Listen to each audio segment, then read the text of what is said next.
What's going on, Lock In family? I've been off for a couple days on the socials. I've been trying to post some reels for you guys, making sure I'm still engaging, but I've been locking in with my homework, with school, with work, and then also family dynamic. I got my brother out here. He came out here from Arizona just to come and kick it with me for a few days. So I've been spending some time with him. Got a new tattoo, as y'all seen in the last video. I've really just been focusing in, making sure I'm getting my diet right, getting back on my fitness rhythm, slowly but surely progressing. Honestly, I feel like mentally I had to take a step back and focus up. Ask myself, what am I doing right now? Where am I going? Does any of this make sense for my future goals and plans? Do I see a future for myself, right? I'm just asking myself all these questions and not just asking them, but answering them and putting actions in play so that I can start implementing them, right? Because if I'm locked in and I say I'm locked in and I'm disciplined, then I should see the results of that work, right? But if I'm not, then I'm gonna be stagnant. I'm be in the same place. So reevaluating on my end, making sure I'm still putting in 100% effort. And with that effort comes to making sure I'm still providing and delivering for you guys as well. Today, I am doing some homework. I had a conversation, so it's like a mock-up life coaching session where I asked somebody a series of questions. They answer the questions, and it's in a fashionable manner, right? And I'm guiding the conversation, so I got to write a summary on that conversation, how it was guided. Did I implement the strategy that I was taught? If so, how? If not, what could I have done differently, or what did I miss? Whatever, like that. So I'm working on writing the essay, which honestly, and not essay, it's a summary, but it's harder than I thought. I do work on my own accord when I feel like it because it's fun, but when I feel like I'm obligated to do something mentally, for me, that just, I check out. I'll be like, actually, nah. So I've been trying to sit down and discipline and just get it done with no distractions. So that's what I'm on today. It's gonna happen. It's gonna be great. And I'm gonna share a little bit about what I write when I finish. I just wanna show you guys the process of it. Another thing that I had been working on too is the way that I communicate with my friends and people that I'm getting to know better. My effective speaking skills, just even when I text, being intentional with my messages. A lot of times, recently, I've had a lot of friends ask me questions that are pretty deep questions. No surface level questions around here. I'm not that kind of girl. If you want somebody that's gonna be like, oh, how are you feeling today? And something like off the top of the dome type answer, I'm not the one for you. I don't care about something that you're already thinking on and that you could just say on autopilot. I care about the thing that's gonna get your brain that little gear shifting. You know what I mean? That's what I'm here. I'm here to shift gears. I'm not here to send on an autopilot. I'm not that. But anyways, I've been having some pretty stimulating questions for the people around me. I've had stimulating responses even too, because people will talk about stuff. You know, you have a friend that's going through something and they might talk about it to you, and then another time they're gonna talk about it to another friend, and they're gonna talk about it to me, and it's like, it's just on their mind, right? So they're in this loop, in this cycle, thinking about whatever the problem is, come to me with it, and I'm trying to turn that problem into a solution. We done talking about it. You done talked about it enough to be able to memorize your own little dialogue on how you're gonna tell the story. So it's like, how do we move past this point? And sometimes people don't even recognize that they're doing that, you know what I'm saying? So asking the right questions and tapping them in so they can get that gear shifting and actually start making changes, like that feels so good to me. I love when that happens and you can see it in their eyes, like their aha. Oh man, I love that. That's what this class is teaching me too. Just a better way of doing that without having to be so elongated with it or take things personally, because a lot of times I don't make people's my problems, but I relate strongly to a lot that goes on. I think that the people that I have around me are different reflections of myself in one way or another, because a lot of the problems are so similar. But outside of that, I have been focusing on my energy, and I can be upfront and honest and say, I used to be very lustful. I was in a relationship for 3 years, and that was me trying to fill a void. I felt lonely. I didn't really have the family connection. I had a pretty interesting upbringing and all this, right? So that was a trauma experience that I had, where I was facing and confronting all these different parts and levels of myself while being in that relationship that broke me down and built me back up into the person that I am today, right? So as much bad things I can say, I'm very grateful for the experience because I love who I am and who I'm becoming. But after that, after breaking up, I'm not gonna lie, for like a solid year, very lustful on the energy. Every person that I was coming across, I want a baddie. I want a girl, this and that. I always had a specific motive, and I think I did a pretty good job communicating that, but also, I ain't no ugly joint. So, anyways, sometimes people they like what they feel and they want a little bit more than what I'm willing to dish out, but I'm neither here nor there with that. I have been locking in on that lustful energy recently within these past few months and haven't been engaging in any activity. I do flirt sometimes just in conversation. I like making people feel good or making people smile, but I'm not intentionally flirting in a way that's like, oh, I'm trying to bag you tonight. It's just like, oh, I want them to walk away feeling good about themselves, right? So that's the extent of it. I have had the urge to do things and I was like, nah, let me chill. Not giving in, showing a lot of discernment. Although it sounds like an easy thing, oh, just stay to yourself, oh, just mind your business. No, honestly, it's easier said than done because I know my background and how I can get. And so calming down, I'm being very intentional and specific on how I engage with people for that reason. It's been helping me that I've been recognizing old patterns and actively choosing not to do things. So choosing not to go out, choosing not to download any extra apps. I've been limiting myself on social media. I don't engage in any extracurricular activities, you know what I mean? I definitely try to make sure that I'm in the green zone completely. So if I'm gonna show discernment, if I'm gonna show some discipline, I'm gonna do it all the way. It's hard when I'm at work because I am in a more social setting and a lot of good looking Johns come through that bad boy, I'm not gonna lie. But I'll be like, it's chill, be cool. And I'm not gonna lie, there's only a couple instances where it's like I talk to somebody a little bit and I'm like, oh no, it's not for me, don't serve me. And there's one situation within the past month, and it was a little over a month now. There's only one time that I've done anything physical with somebody, and that it wasn't a bad thing. I'm okay with it happening, but I feel like if I was aware that the energy maybe wasn't reciprocated in the way I thought it was, probably wouldn't have did it. With all due respect to them and to me, just because I knew that my intentions was a little bit different, right? But it's okay. This is what we learn for. This is what this growing process is for. Now, with that being said, I feel like recently in my friendships and in my personal relationships and stuff, I've been putting love into people that I care about. And I've also been putting a lot more love into myself. My diet's been superb. I'm even eating an organic grapefruit right now. All the food in my refrigerator, all the food, all the fruits, everything's organic. Everything's very intentional. I have walnuts for the brain.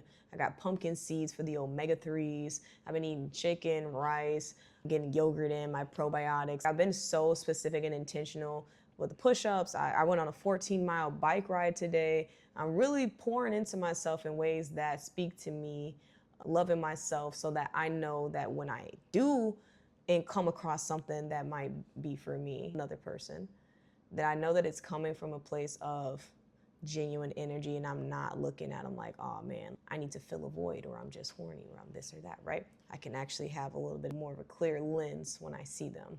That's been helping a lot. I love her so much. Like my best friend, that's somebody that's loved me since day one, inseparable since day one. I knew that this girl's gonna be in my life for a long time and it's been that, and effortlessly. I got her back 100%.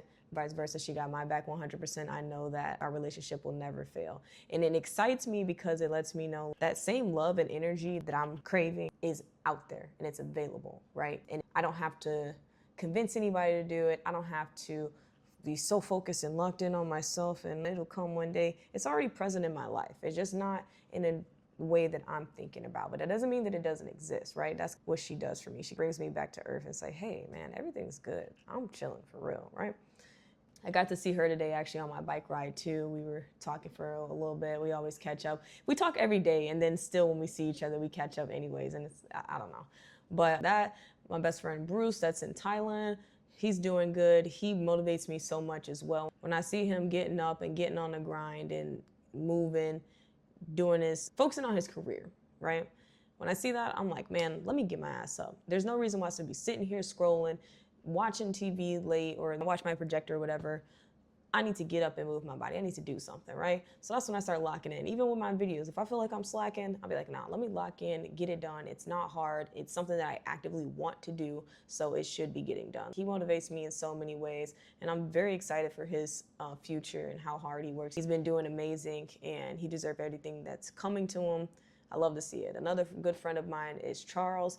He's been tapping in with me ever since I went out to Ohio. We don't talk every day, but we still talk enough to keep up with each other, to be like, hey, I did this today. I meditated for a long time today. This makes me feel good. My goal in life is to help people become the best version of themselves, and then me to being the best version of myself every day. And I feel like with my friends, we all effortlessly do that with each other. It's not like I'm intentionally trying to change who they are or develop in these ways, but it's genuinely just what we do. It's how we operate. You guys, I'm just saying, once you find you a really good group of people that genuinely pour into you, that have the same moral compass, the same values as you do, even if y'all do completely different things in life, cherish them, show them mad love.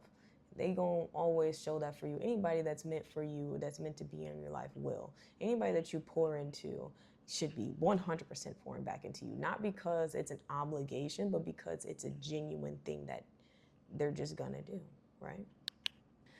I had a gathering at my house a week ago, last Sunday, and it was just all my coworkers. I had worked a double.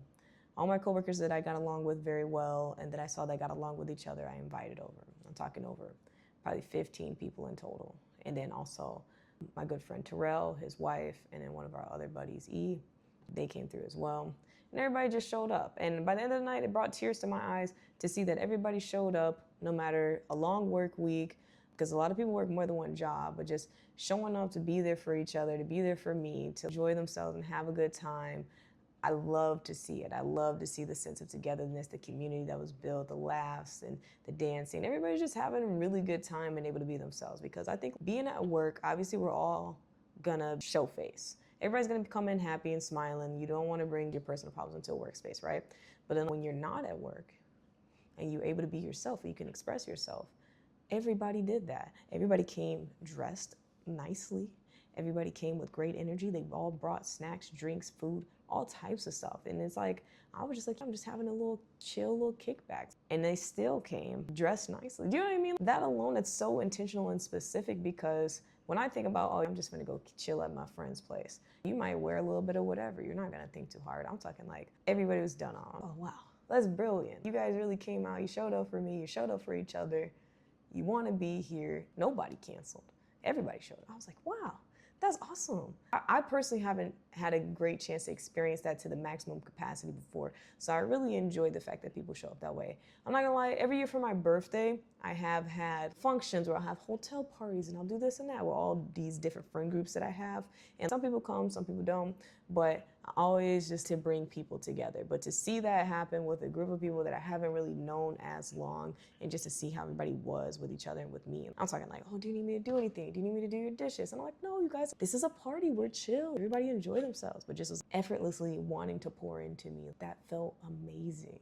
And I had a pretty interesting time during the retrograde, and that just brought so much stuff to life for people that I've known for a very long time. And honestly, it was giving me mixed emotions, but I know now I feel a lot more calm about everything.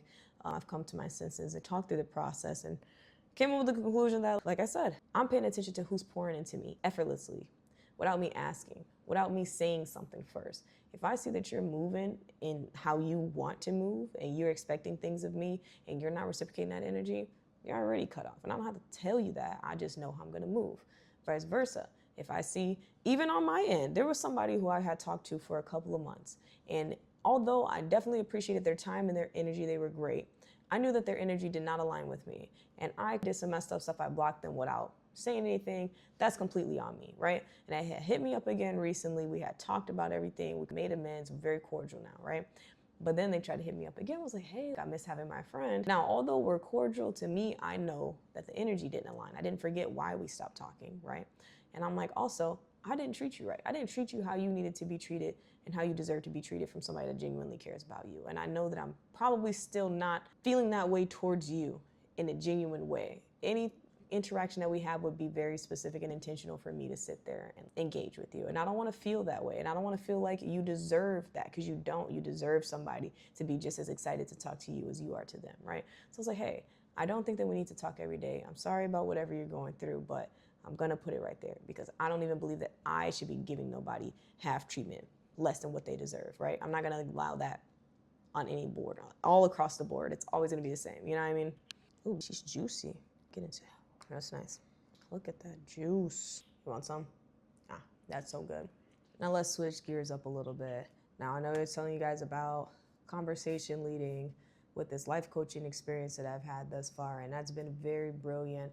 I'm very grateful and blessed to have the mental capacity to be able to communicate with people in a special kind of way that not only is effective communication, but also allowing me to implement some effective listening skills that therefore allows somebody to transform their life into whatever way that they see fit, right? And this has been so good. The power of asking the right questions and being the right person to ask these questions is so good. The messenger is A1 sauce. And I'm not even saying that I'm the A1 messenger for everything, but through this experience and understanding my relationships with people and how I communicate in the world, it's 100% coming full circle with this learning experience that I'm having. And also, too, knowing that if I know how to deliver the right message to the person or my target audience, then they can go back, and whoever needs to ask the right questions to them, they'll have the scope of what they're looking for. They know the answers that they're looking for. They know the answers that might be to their own problems, right? So that it just gets the gears going in life. Not just here, but now it's happening out here. And it's brilliant to see that. I've been so excited. I really want to share more about it. And I'm definitely trying to I want to learn and lock in and get well equipped with the dialogue and certain terminology so I can come to you guys and tell you something that you can take back with you, right? And I hope that you can take back even what I'm saying right now, but more specific, there's this method. Let me learn how this method could improve my life, right? I am gonna drop a short video on a series of questions. I wrote down 4.5 pages, almost 5 pages of questions that you can ask yourself, a friend, a partner, family member, whatever, to really get to know you, deep you. It's kind of, think about doing an ab workout. You got the upper, you got the lower, and you got the deep core, right? Upper body, you're gonna do some crunches, you're gonna do some sit-ups. That's some good stuff. Lower, you're gonna do flutter kicks, and I do some jackrabbits. Now we get in there to side planks, so we're getting a little bit more in depth. But now we're talking hollow holds and frog poses and all this other stuff. V-ups, leg raises. That's like, sorry, I had to put fitness into it, but that's the equivalent when we come to asking the right questions, these in-depth questions, not just surface level. But this is type questions. But I hope you guys have a great night. I'm gonna finish locking in here, keep coming back for more. I have so much good stuff to talk about, and have a good night.